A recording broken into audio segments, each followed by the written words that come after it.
Big news from the Montreal Alouettes today. Star player Marc-Antoine Dequoy is retiring from football.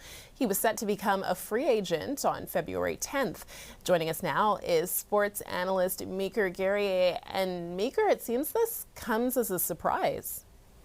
Yeah, it is. It's a big surprise, Maya, because a lot of people thought that there was going to be an announcement today that he signed a new contract with the Montreal Alouettes, even some medias. And that's the thing sometimes, just a quick personal note here. People say, oh, the media doesn't always get it right. It's because things change so fast nowadays. So it was reported that he was about to sign a contract. It was supposed to be announced today, and then he announced he was retiring.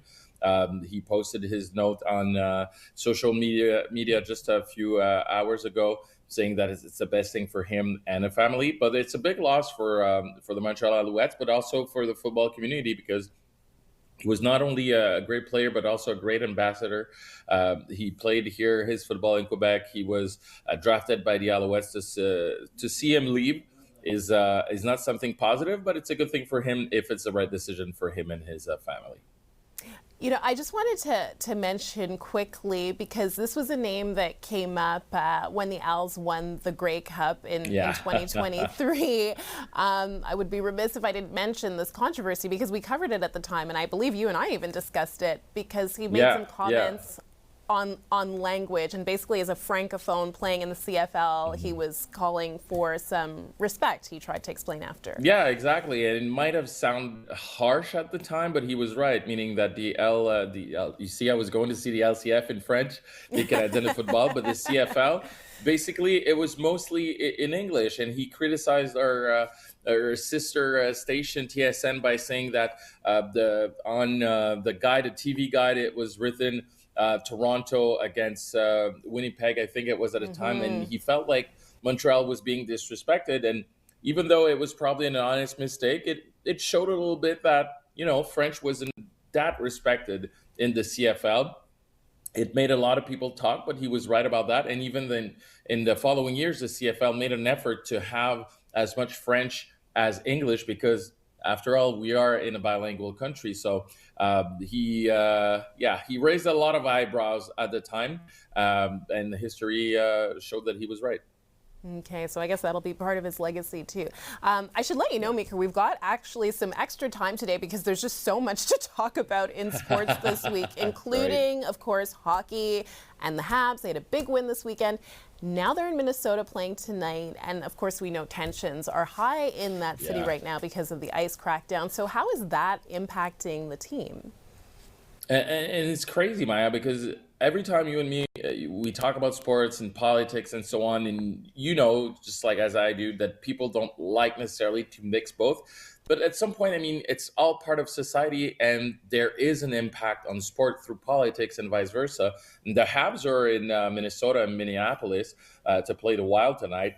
And the players were told basically to always carry their passport with them, and to spend as much time as possible in the hotel, in the restaurant of the hotel, and not to go too far away, or if possible, not to leave the hotel. And they're not the only team either that was told that. So that is one way that it affects sports, and it affects the sports world, what's going on in Minnesota as well. And remember last week, Minnesota played, and there were a lot of criticizing about them and the NHL still having that game being played when Alex Preddy was killed. So it does affect the sports world, and the Habs even spent one more day in Buffalo before traveling. So let's just hope that everything works fine. But tonight, it's still a very important game after the game they had on Saturday, where it was basically a playoff game. So they were able to beat the Buffalo Sabres in regulation, so they passed them for the third place in the Atlantic. Yeah, and of course, there's going to be a pause for the Habs because the Olympics starting on Friday. So let's get into that. That'll be very interesting. A lot of people think that Canada will probably get around 26 medals.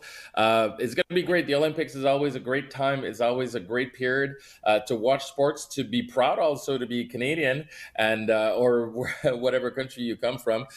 It'll be interesting to see also the organization because it's basically in two different places in Milano, but also in Cortina, which is about 4 hours and a half distance between the two. So to see how all that is going to pan out. The arena also in Milano, a lot of people were worried that the hockey arena wouldn't be ready, the main hockey arena. So it'll be fun to watch, and I hope we'll have plenty of time to talk about it next week because yes, there will be plenty of action. For sure. And just quickly before we wrap up, of course, we can't forget the Super Bowl coming up on Sunday. Yeah, the Super Bowl coming up, Seahawks against the Patriots. It's going to be a great game again. And again, politics, Maya got into it. Why? Because Robert Kraft, the owner of the Patriots, is very close to Donald Trump and the owners of Seattle, because it's a succession of the previous owner who passed of the Seattle Seahawks. Well, they never donated to the Republican Party. So a lot of people are trying to act that towards like a political debate. But I'm really going to watch the football and enjoy the football because it's probably going to be a great game before the two teams.